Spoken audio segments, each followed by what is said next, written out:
Bonjour les petits amis de la forêt magique. Bonjour Swan. Salut Erwan, bonjour à toutes et à tous. Kick Parade numéro 159, nous sommes début juillet. Alors du côté des nouveautés, il y a des trucs très cool. Franchement, il y a des trucs très cool. On pensait que là, ça allait commencer à être mort, et en fait pas du tout. C'est hyper vivace. Et on va voir ça au cours de l'émission. Les 7 premiers, les nouveautés, et enfin les 3 premiers. On vous dit tout de suite que les 3 premiers, ça a bien bougé, donc restez avec nous. Si cette émission vous plaît, mettez des pouces, abonnez-vous à la chaîne si vous découvrez, commentez évidemment, vous connaissez le mode d'emploi des petits youtubeurs parfaits. Et nous, on commence avec la 10e place. Alors, en 10e place, c'est pas de nouveauté. Voilà. C'est Europa Universalis. Donc, Europa Universalis, il en est à 470 000 € et 2180 contributeurs. Il est là encore quelques jours, un peu moins d'une semaine, pour cet énorme jeu de stratégie, de gestion, de prise de territoire, de civilisation, tout ce qu'on voudra, dans l'Europe du... tiens, c'est une bonne question d'ailleurs. C'est supposé se passer quand ? Il y a une évolution quand même, hein. On en avait un petit peu parlé, on sent que c'est un jeu qui va vous permettre de vivre différentes époques, mais ça a l'air d'être quand même beaucoup plus orienté autour de tout ce qui va être... médiéval, Renaissance. Vraiment cette transition entre ces deux époques. Bon, en tout cas, on en avait parlé la semaine dernière, c'est absolument gigantesque. Les possibilités de ce jeu sont totalement ouf. C'est un vrai jeu de civilisation. Mais comme on en voit dans les jeux vidéo, comme Civilisation justement, ou comme Total War, Medieval Total War, il y a autant de choses à faire que dans des gros jeux vidéo comme ça. Développer les villes, changer ses monarques, changer de religion, évidemment, et puis tout le reste, les gestions de ressources envers des pays. Et puis il va falloir passer d'âge en âge, vous n'allez pas avoir les mêmes objectifs, les mêmes façons de régler certaines situations, avec cette possibilité soit de vraiment jouer ce passage d'âge de façon aléatoire, soit par le biais de scénarios qui vous permet de mieux anticiper ce qui va arriver par la suite. Donc tout ça, ça fait un gros melting pot et ça permet à tout à chacun de choisir la façon dont il préfère mener sa partie. Voilà, donc c'est vraiment du très gros jeu, comme vous l'aurez compris. Je pense que ça prend pas mal d'heures, si vous voulez faire une partie à 3 ou à 4, j'imagine. Mais en tout cas, ça a l'air vachement bien. 9e place, un autre gros jeu, mais alors là, dans un contexte fantastique, c'est Explore It, The Mountains of Godai. Donc on l'a évoqué la semaine dernière, il en est à 396 000 €, presque 400 000, 2213 contributeurs, il est là encore une grosse semaine, donc il peut encore grimper. Donc c'est un gros jeu d'aventure monde ouvert bac à sable, vous allez partir à l'aventure sur des petites tuiles en hexagone, d'où le nom et vous allez découvrir petit à petit toute la région dans laquelle se cachent des vieux temples, des trucs à explorer, des loots, des monstres, des aventures, et vous allez faire évoluer vos personnages petit à petit. Donc c'est du jeu de rôle sur table, en fait, sans le côté roleplay, évidemment, mais c'est l'idée. Ah, là, la particularité, alors je n'ai pas le détail de toutes les extensions, mais ils mettent vraiment en avant ce côté... on a ajouté des éléments qui s'inspirent beaucoup des Tower Defense, avec l'idée que vous allez avoir des adversaires qui vont arriver sur ce terrain et que vous allez devoir protéger des zones clés par rapport à... Voilà, et ça, pourquoi pas, c'est un mélange des genres qui est finalement assez rare, mais qui peut vraiment fonctionner. Enfin, ça semble pas du tout incompatible. Et du coup, j'ai un peu hâte de voir si ça fonctionne bien. Alors c'est un jeu qui est pas tout nouveau, mais qui a beaucoup de fans. Mais c'est marrant parce que la série Explore It n'a jamais été dans les 5 premiers de Kick Parade. Il reste toujours un peu en bas du classement. Donc est-ce que c'est parce que c'est un gros jeu, que c'est compliqué, donc ça éclate pas comme un jeu peut-être un peu plus grand public, je ne sais pas. Ou alors peut-être c'est le prix aussi. Mais en tout cas, ça fait partie de ces gros jeux d'aventure, mais qui restent un petit peu en bas du classement par rapport à d'autres. Voilà. Mais en tout cas, ils font leur chemin, puisqu'il y a régulièrement des nouvelles extensions. Je pense qu'il y en aura d'autres, parce que la campagne a été un succès. 8e place, alors c'est une nouveauté, c'est un peu dans le même style, ça s'appelle Tales from the Red Dragon Inn, second printing, donc c'est une réimpression de Tales from the Red Dragon Inn, qui est lui-même tiré d'un autre jeu. Est-ce que tu sais ? Ah non, j'avoue que là je l'ai pas. Tu sais, parce que c'est dans le titre. Red Dragon Inn. Est-ce que tu te souviens de ce jeu dans lequel tu dois gérer une auberge? Oui, Il y a eu c'est plein vrai. d'extensions. Oui, effectivement. Ouais. Et je comprends que c'est pas tout, c'est pas super évident pour faire la connexion parce que c'est pas du tout le même style de jeu. Red Dragon Inn, c'est plutôt un jeu de cartes, hein, dans mon souvenir. Oui, il y avait un côté un peu gestion, parce que l'idée c'est que vous gériez de mémoire hein, une auberge où les aventuriers allaient venir récupérer des missions, s'abreuver, C'est ça. et derrière fallait satisfaire les clients tout en arrivant à faire prospérer son auberge dans l'univers un peu Heroic Fantasy. Et c'est vrai que maintenant tu le dis, on voit bien le lien sur le côté du design. Oui, c'est ça. C'est vraiment les mêmes graphismes. Sauf que là, on est dans du dungeon crawler, hein. Pur et dur. Donc voilà, vous avez évolué sur des cartes. Alors, dungeon crawler ou land crawler. Parce que tout n'est pas entre quatre murs. Moi, j'ai lu la page, j'ai rien vu de super notable par rapport à d'autres jeux dans le style. Alors si, moi j'ai noté un truc quand même. Alors, je suis passé à côté. C'est le prix. Je trouve que le prix est... Enfin, c'était un peu je parlais d'une introduction. Je parlais de gameplay plutôt. Mais... Ouais, mais c'est un peu ça, je trouve que... Enfin, c'est là où je trouve que le bas blesse, je suis complètement d'accord avec toi. En termes de gameplay, on retrouve tout ce qui fait un peu le classique Dungeon Crawler, alors avec aussi beaucoup de qualité, hein. Mais par contre, le prix d'entrée...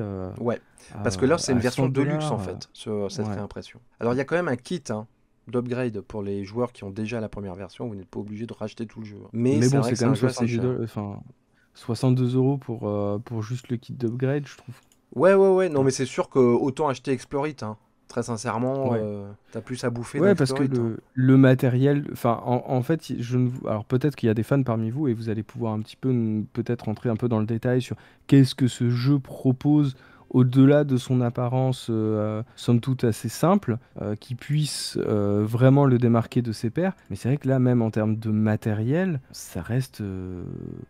c'est des petits tokens en carton, les figurines, elles sont optionnelles. Ouais, je suis d'accord. Enfin voilà, encore une fois, je suis désolé, on obtient des jeux beaucoup plus complets que ça. C'est-à-dire que là, c'est 94 €, hein, la boîte de base, le core game. Et Explore It, la boîte de base plus l'extension, c'est 118 €. C'est, à mon avis, tu vois, il y a plus de gameplay dans Explore It que dans ça. Je pense, hein. Bon, après, il faut voir, hein. Écoute, s'ils font l'impression, c'est que le jeu a eu du succès, et donc c'est quelque part qu'il était bien, j'imagine. Ils ont revu aussi tous les standees, hein, parce qu'apparemment les standees se cassaient un peu la figure. Ils ont renforcé le matériel, voilà, tout simplement. Yes. Bon bah écoute, on verra jusqu'où il va. Il est là encore 15 jours et il vient de passer les 200 000 € et les 2400 contributeurs. Allez, next, 7ème place, c'est également une entrée. C'est Kemet, Rise of the Gods. Et c'est Matago qui lance cette campagne, donc sur GameFound. Il y a beaucoup de GameFound encore dans le classement cette semaine. Donc Kemet. Donc Kemet, c'est pas un nouveau jeu, je crois que c'est un jeu qui date de... Alors le tout premier, je crois qu'il date de 2012. Et ils avaient fait un reboot en 2021, qui s'appelait Kemet Blood and Sand, si je ne m'abuse. Et donc voilà, donc c'est l'extension pour ce reboot. Donc c'est un jeu de prise de territoire et de gestion de ressources, un petit peu, dans l'Égypte antique. Je sais pas si tu y as déjà joué toi à Kemet ? Alors j'avais joué il y a très longtemps à la première mouture. D'accord. Et justement, c'est ce que j'avais trouvé assez appréciable dans, on va dire, le reprint qu'ils avaient fait, cette version un peu 2.0, c'était qu'il y avait beaucoup de lourdeur qui était liée à une ergonomie un peu datée. Et là, ça a l'air d'être beaucoup plus épuré, ça a l'air d'aller à l'essentiel, c'est plus lisible. Et du coup, c'était assez intéressant. Ça me rappelle un peu, c'est Odyssey, le jeu qui se passe dans la Grèce antique, là, avec les monstres de la mythologie, les prises de territoire. Ils en avaient fait un reboot également. C'est pas Cyclades ? Cyclades, voilà. C'est pas Odyssée, c'est Cyclades. Voilà. C'était l'un ou l'autre. Cyclades, voilà, pardon. Moi, ça me rappelle un peu ça, quoi. C'est un peu pareil, hein. Tu dois un peu prendre le contrôle des autres factions. Tu peux invoquer des monstres. Ouais, moi, j'aime bien ce style. Je trouve ça cool. En plus, évidemment, on va dire dans le folklore, hein, de l'Égypte antique, c'est toujours très photogénique, hein, on va dire. Ça ouvre la porte à plein de délires. Et donc là, ils ont fait une extension où tu vas pouvoir invoquer des dieux. Ouais, donc tu as des grosses figurines de dieux qui arrivent et qui vont te donner des pouvoirs. Qu'est-ce qu'ils ont fait au corps ? Il y a des nouveaux modes. Il y a un nouveau mode solo. Il y a ce qui s'appelle un team mode. C'est-à-dire que tu peux te mettre en équipe 2 contre 2, tu peux jouer jusqu'à 6. Donc c'est pas mal ça, ça ouvre le gameplay. Voilà, donc puis le jeu a l'air bien quoi. Hein. C'est chouette. Faut construire tes petites pyramides petit à petit, ça te débloque des pouvoirs.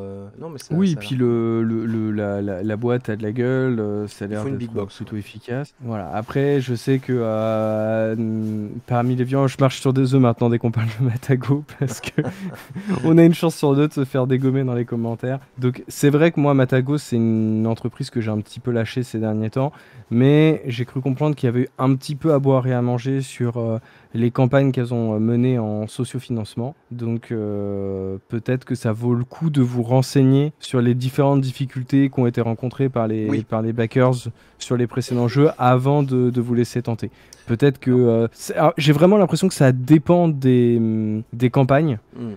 Mais visiblement, il y en a qui ont été assez compliqués, donc renseignez-vous. Alors là, il n'y aura pas de problème de traduction parce que c'est un jeu français hein, à la base. Mm. Donc ça fait déjà un souci en moins. Parce que je sais qu'il y a eu des problèmes avec les trades de Matago. Bon. Et donc voilà. Et donc il a dépassé déjà les 300 000 euros. Il en est à quasiment 2500 contributeurs. Il est là pour plus d'un mois. Allez, on passe au suivant. Donc on en est à la 6e place, si je ne m'abuse. C'est Blood. Blood qui a perdu un petit peu, qui a perdu une place cette semaine, mais bon, il y a de la nouveauté. Donc c'est ce jeu dans lequel vous allez combattre des vampires, donc c'est un boss battler, dans une ambiance très foraine, gothique, rouge et noir, très belle figurine, superbe, graphisme très très beau aussi, même si toi t'étais un petit peu lassé de ce genre d'esthétisme, c'est vrai que c'est très à la mode. On avait vu Grim Coven juste avant, il y avait eu aussi le jeu post-apo de Comini Ornot qui était en précommande il y a 2-3 semaines, qui a marché très moyen d'ailleurs.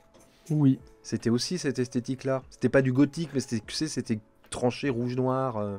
Oui, avec effectivement un peu, j'allais dire monochrome, mais non, c'est pas le monochrome auquel je pensais, mais voilà, où on alterne vraiment entre deux couleurs avec tout ce système de cartes très épuré finalement. C'est ça, c'est très à la mode. Après, moi, c'est pas Ouais. pour me déplaire, hein. Je trouve ça chouette. Non, mais en fait, moi, c'est plus ce côté un peu dark fantasy qui me lasse un petit peu, honnêtement. Ouais. Mais après, là, c'est dans le monde un peu des forains, donc il y a des trucs rigolos. Et franchement, là, il y a dans les stretch goals, enfin, c'est pas des stretch goals, c'est les dailies. T'as une espèce de panda monstrueux qui marche sur un ballon, qui s'appelle Macha. Je sais pas si tu le vois. Si, je l'ai vu. Je trouve, la figurine, elle est énorme. Elle la trouve géniale. Non, mais c'est chouette, hein, vraiment, c'est un beau jeu. Hein. Ouais. Et là, moi, j'ai été un petit peu... Enfin, voilà, parce qu'on sent qu'il y a quand même beaucoup de références. Et pareil, dans les stretch goals, t'as une espèce d'énorme lion à cornes. Ouais. Et en fait, ils l'ont appelé Miura. Et donc, bon, s'il y a parmi vous des fans de Berserk, vous allez avoir la référence qu'en fait, il s'inspire d'un personnage de Berserk qui s'appelle Zod. Mais Berserk a été écrit par un auteur qui s'appelait Kentaro Miura, donc voilà, ils reprennent un personnage sauf qu'ils lui ont donné le nom de l'auteur. Voilà. Et puis il y a des gargouilles aussi, les gargouilles elles sont super rigolotes. Non, moi je trouve ça chouette, hein. Ça a de la gueule quand même. Après ça reste un boss battler, hein, donc faut aimer le style. Ils ont sorti une extension cette semaine, figure-toi que grâce à la nouvelle extension tu vas pouvoir combattre Vlad en personne. Là ça déconne plus là. Donc Vlad sous ses différentes formes, donc tu l'as... en loup, je sais pas. Enfin bon, il y a plusieurs figurines parce que le mec, là, c'est Vlad, quoi, tu vois. Il peut se transformer, quoi. Donc, du coup, on va partir sur un système avec un ennemi évolutif aussi, potentiellement, les fameuses 3 phases du boss de fin. Pour Vlad, ça semble être ça, ouais, en tout cas. Et il y a des nouveaux héros aussi, donc voilà, il lâche les extensions petit à petit. Il reste une semaine, hein, il peut y avoir encore quelques surprises. Il en est quasiment à 500 000 euros, hein, 2600 contributeurs, donc c'est un beau succès pour Blood. 5e position, Trekking the World, 2nd Edition, ça fait 3 fois qu'on en parle. Il en est à 171 000 euros, 3461 contributeurs, donc c'est un vrai succès, un très beau succès. Ce sont les derniers jours, donc on n'en parlera plus la semaine prochaine.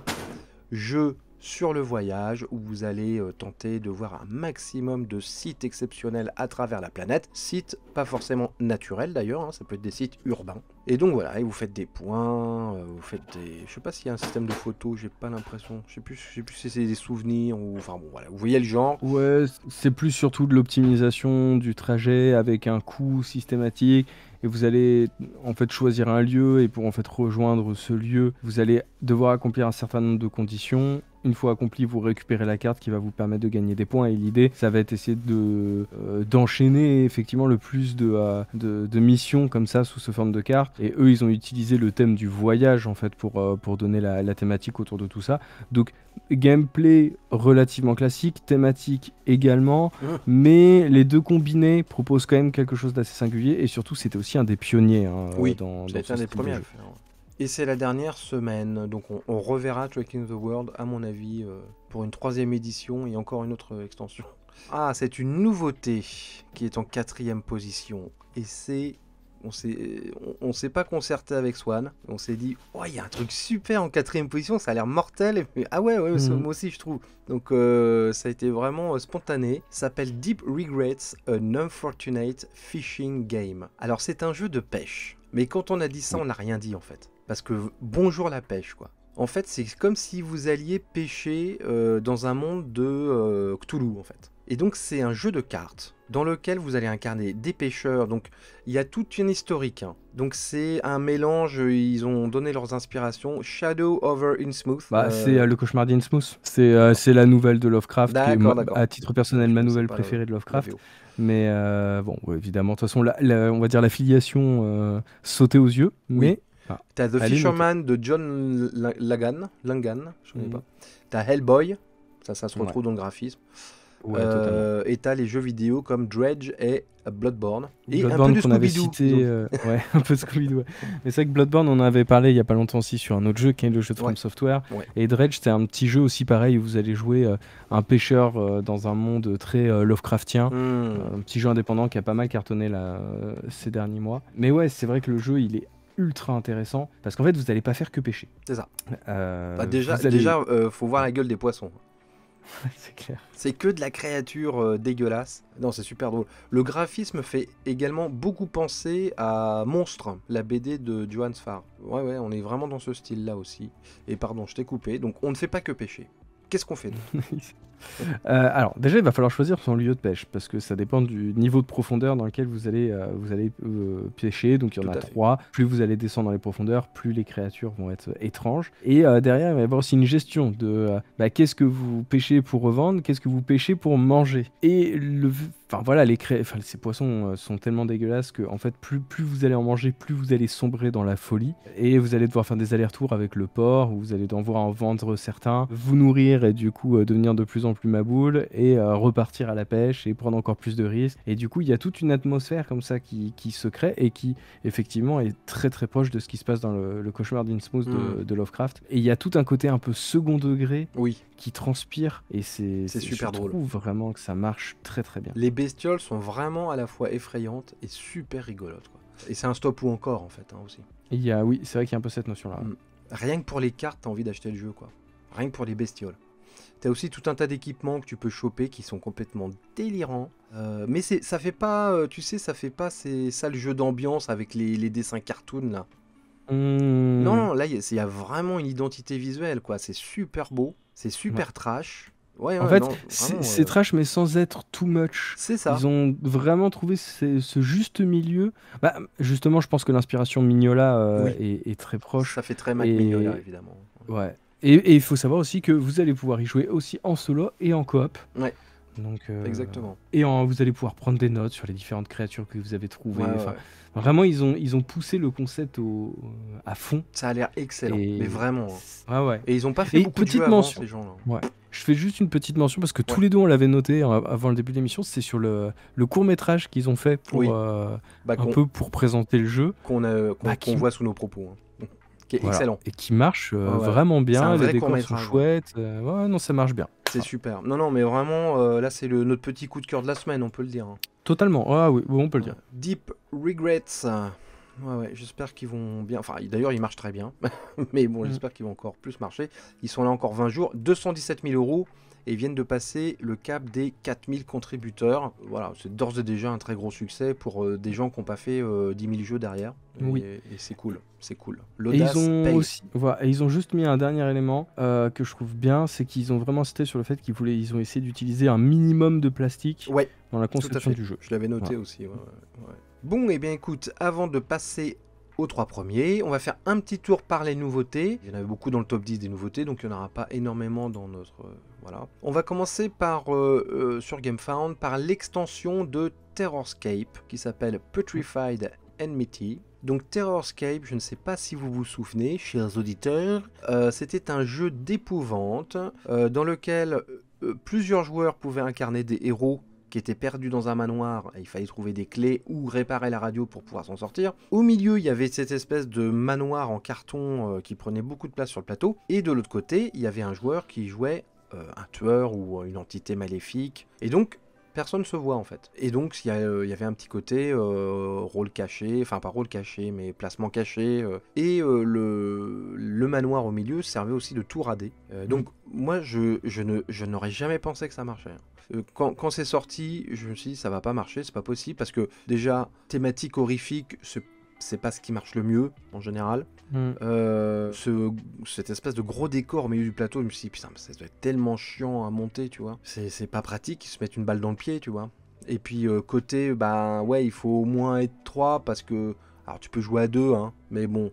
C'est plus rigolo quand même, au moins à 3. Donc je me suis dit, il y avait quand même beaucoup d'handicap. Et en fait, le jeu, il a vraiment marché, quoi. Et donc là, ils reviennent puis il a avec eu une extension. des bons retours. Donc là, effectivement, ils arrivent renforcés de cette campagne au point où ils peuvent mettre. Moi, j'avoue que ça m'a un peu fait rire. Tu veux acheter le Collector's Bundle et il y a écrit en gros. Vous pouvez économiser $8. Ah ouais, bah, J'ai dit, bon, à ce titre-là, peut-être que c'est pas forcément la peine de le noter. Non. Mais bon, voilà, en tout cas, on retrouve vraiment l'ambiance, mais avec un nouveau décor. Donc, c'est un plateau espèce de crypte. Des nouveaux personnages que vous allez pouvoir incarner. Tous, évidemment, font référence à des réalisateurs de films d'horreur. Ce qu'on a un personnage qui s'appelle Romero, donc George Romero. Il y en a qui s'appelle Wan, comme James Wan, et le dernier, c'est Peele, comme Jordan Peele. Donc voilà, on sent, on est vraiment toujours dans la même ambiance, très référencée. Les tueurs, évidemment, sont hyper asymétriques, un peu comme dans Final Girl, le jeu solo. Ils ont vraiment leur manière de faire totalement différente les uns des autres. Voilà, donc l'extension, c'est un nouveau monstre, en fait. Hein, il y a un nouveau monstre, et puis il y a tous ces éléments-là, quelques nouveaux héros. Je peux pas dire si ça va, on va dire, vraiment complètement rebousculer le gameplay. En tout cas, ça va apporter encore plus d'asymétrie.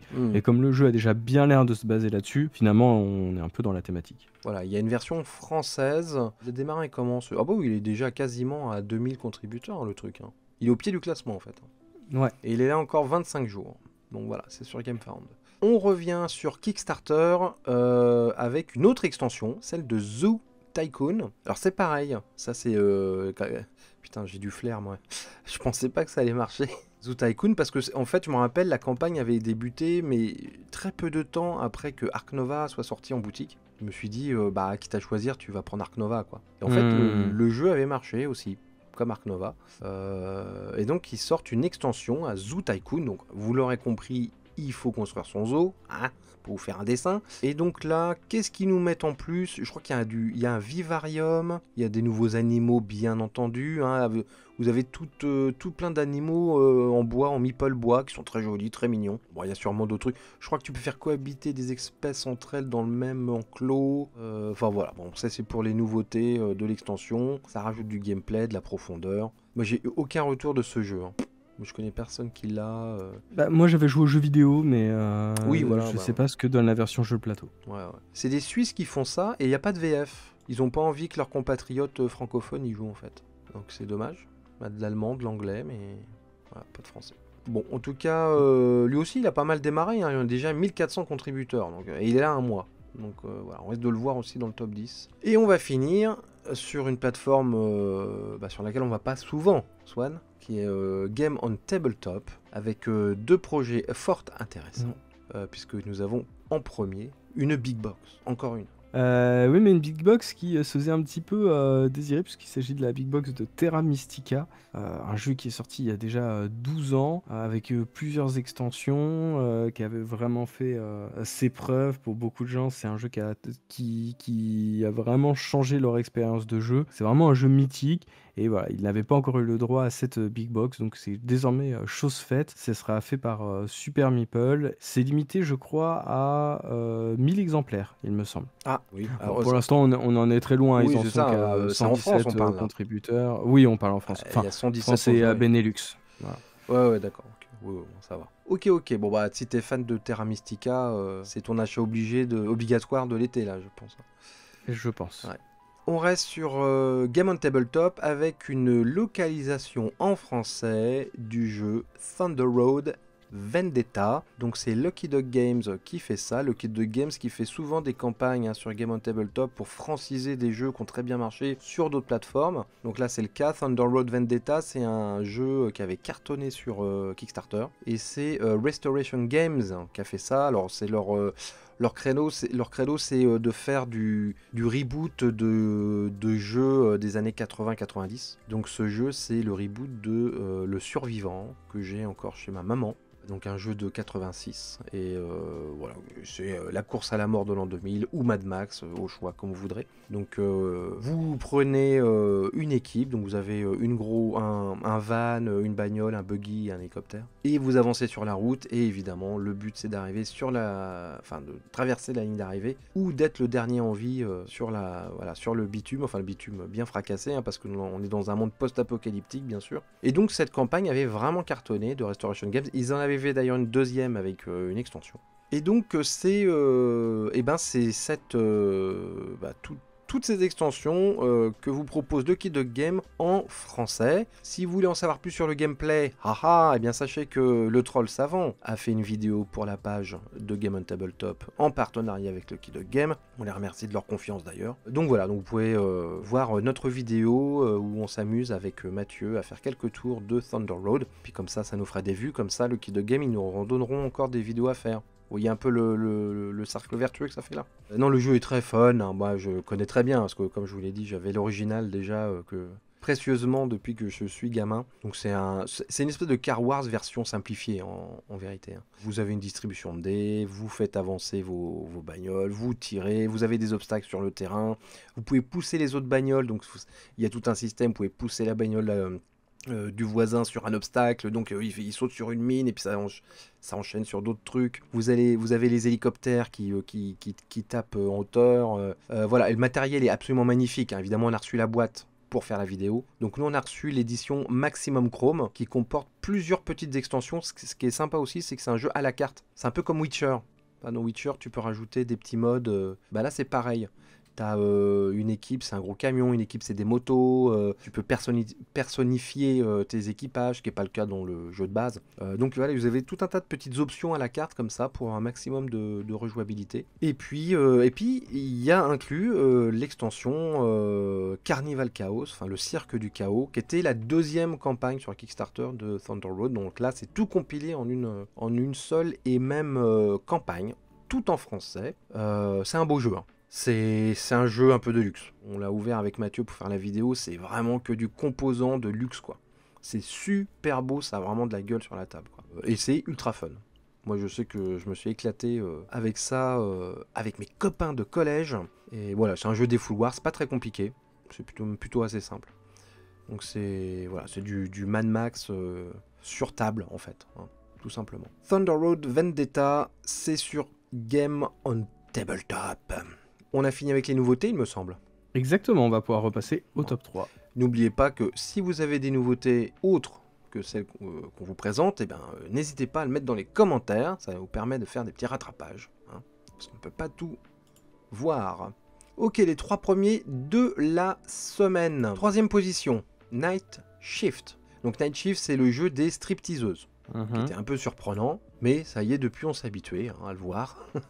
Il en est à 437 000 euros, 4100 contributeurs, et il est là encore une quinzaine de jours, donc il peut encore augmenter. Donc c'est un jeu dans lequel vous allez essayer de ramasser le plus de dollars possible, soutiré à vos clients pendant que vous vous déhanchez autour d'une pole dance. Voilà, et c'est fait par une ancienne stripteaseuse, donc c'est ça la spécificité qu'on avait notée, c'est que ça sent le vécu. Oui, d'ailleurs, ce qui est assez intéressant dans les actus, en fait, elle indique, donc la créatrice, en fait, elle partage des anecdotes sur la vie et le travail de stripteaseuse. Alors pas des anecdotes graveleuses, mais plus des conditions de travail, Mm. de comment ça fonctionne avec les clients, quel rapport de loyauté on parvient à créer, qu'est-ce qu'il en coûte de prendre du temps pour écouter les gens, puisqu'en Mm. fait c'est du temps qui est pas rémunéré. Enfin bref, du coup c'est quand même assez instructif, C'est un encore une fois, témoignage, quoi. au-delà du côté un peu graveleux Ouais, ouais. et des graphismes, et voilà, qui sont moi, enfin pas forcément ce qui m'intéresse le plus. Il y a quand même une certaine sincérité Mm. dans la manière de présenter le jeu, et sous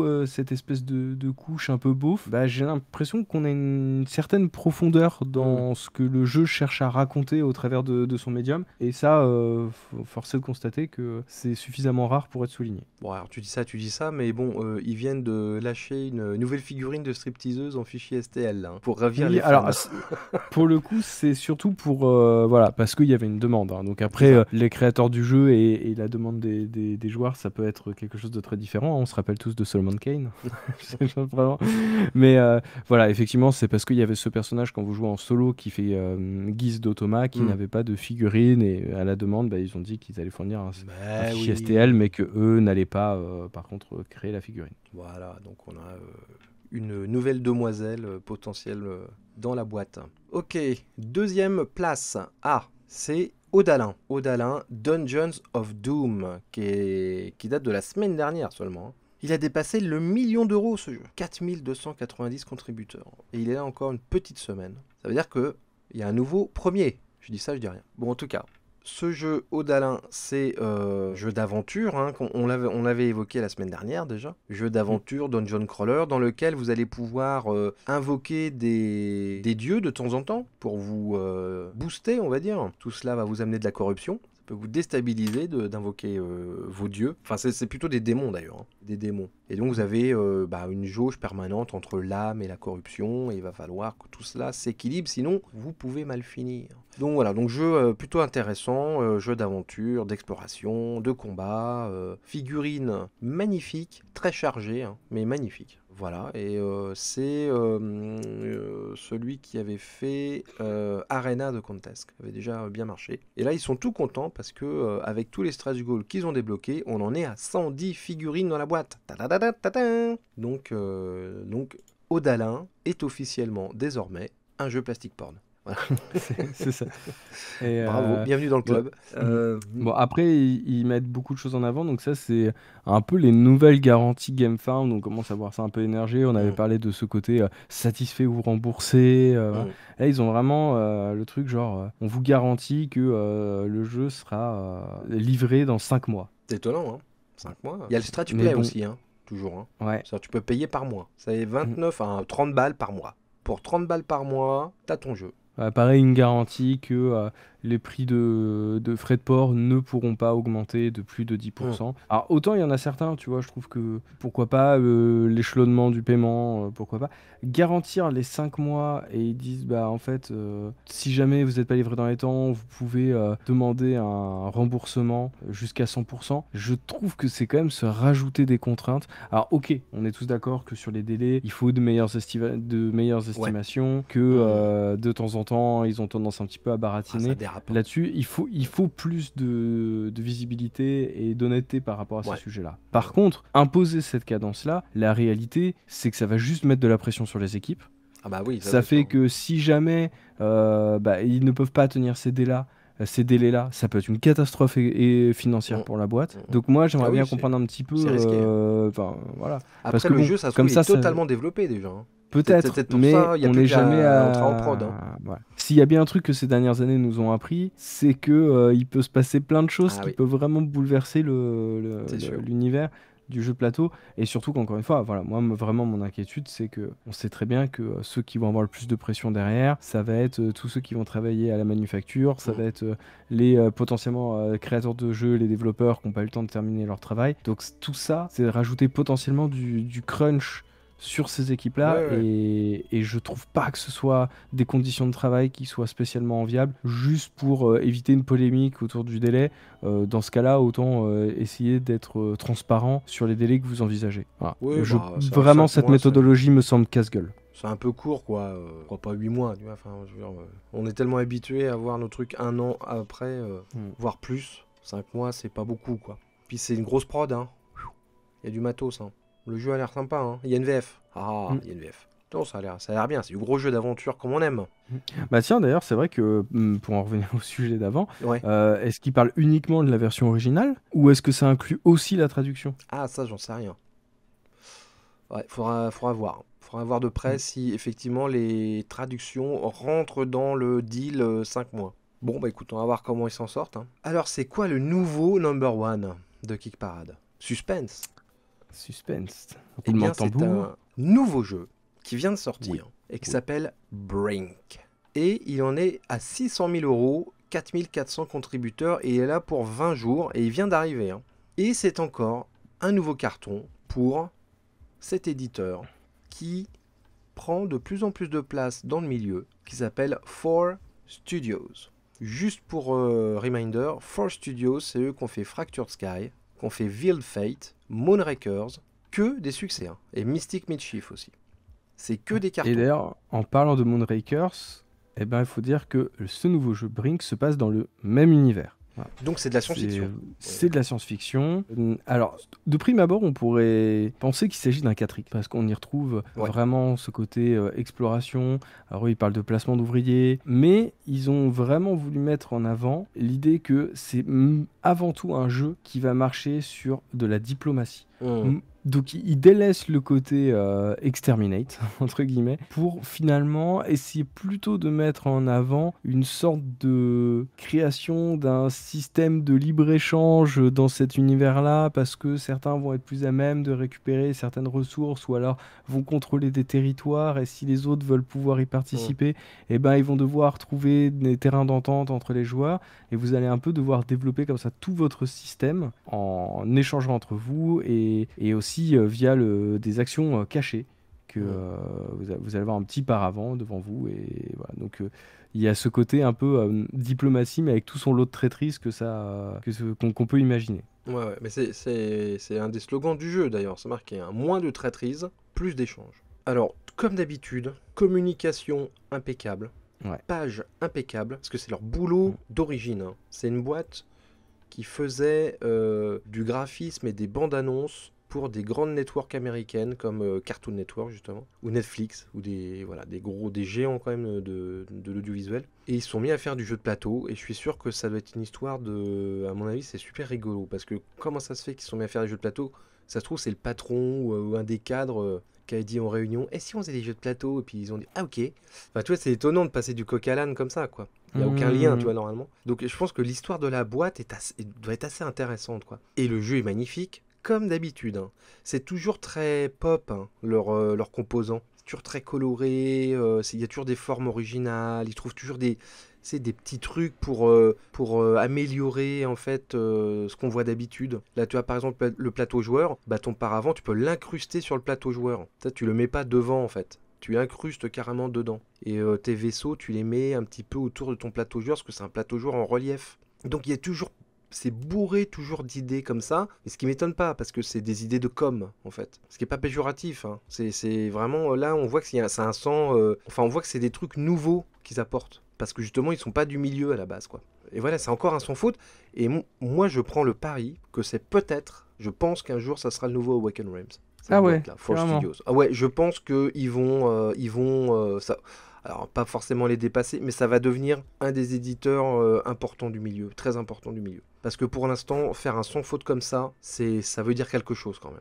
Ouais, à mon avis, ça va devenir un acteur qui va beaucoup compter dans le secteur 4 Studios. Voilà, bon, c'est mon pari à moi, hein. Je me trompe peut-être, mais je pense qu'ils vont cartonner. Voilà, en tout cas, déjà, ils cartonnent, hein. Parce que 600 000 euros pour leur jeu là, qui vient de sortir, ils sont premiers. Ouais, encore une fois, hein, c'est pas la première fois qu'ils sont premiers. Voilà, et ça s'appelle Brink. Bon, en tout cas, il y a quand même des super trucs cette semaine, hein.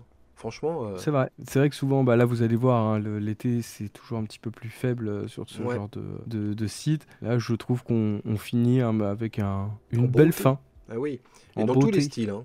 Il y a vraiment des styles variés, et dans tous les styles, il y a des trucs super cool. Donc voilà, bah écoutez, j'espère que ça vous a plu. N'hésitez pas à nous donner votre avis sur toutes ces campagnes, nous dire ce qui vous fait le plus de l'œil. Et puis, normalement, on se retrouve la semaine prochaine. Ah non, moi je pars en vacances, Ah, je tu vous pars en abandonne vacances. Bah oui, je ici. sais en plus. Et on se D'accord. retrouvera, je ne sais pas, ça dépendra du mois d'août, je pense. Jamais! Si on voit qu'il y a des campagnes au mois d'août, enfin sauf... Ouais, bah écoutez, il y aura certainement quelques kick parades cet été. Hein, on va pas peut-être faire un On fait total. pas de promesses. Voilà. On fait pas de promesses. Bon, on va On- peut-être pas totalement s'absenter jusqu'au mois de septembre, mais il n'y en aura pas toutes les semaines, ça c'est sûr, parce que là déjà il va y avoir beaucoup moins de trucs. Hein, c'est sûr. Voilà. Donc en tout cas, pas de kick parade la semaine prochaine, ça c'est sûr.